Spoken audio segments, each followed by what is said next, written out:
এবারের ঈদে মুক্তি পাচ্ছে ভৌতিক সিনেমা জিন 3।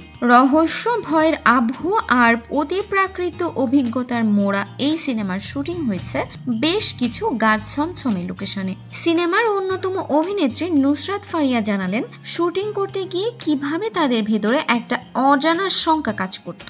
বিশেষ করে শতবর্ষী এক গাছের নিচে শুটিং করার সময় টিমের মধ্যে ছড়িয়ে পড়েছিল ভয়ের অনুভূতি। সেই অভিজ্ঞতার কথা জানালেন ফারিয়া।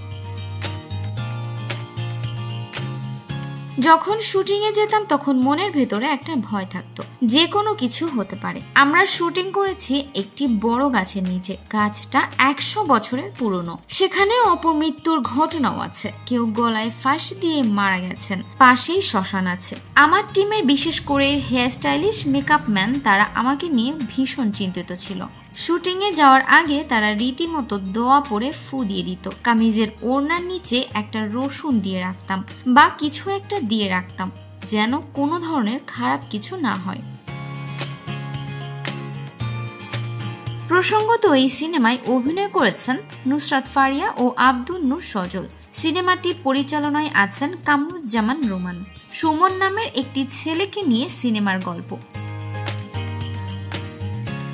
প্রযোজনা প্রতিষ্ঠান জাজ মাল্টিমিডিয়া জানিয়েছে, বাস্তব গল্প নিয়ে সিনেমাটি নির্মাণ করা হয়েছে। গত বছর মোনা নামের একটি মেয়েকে নিয়ে সিনেমাটি তৈরি হয়েছিল। এবার একটি ছোট ছেলের গল্প দেখা যাবে।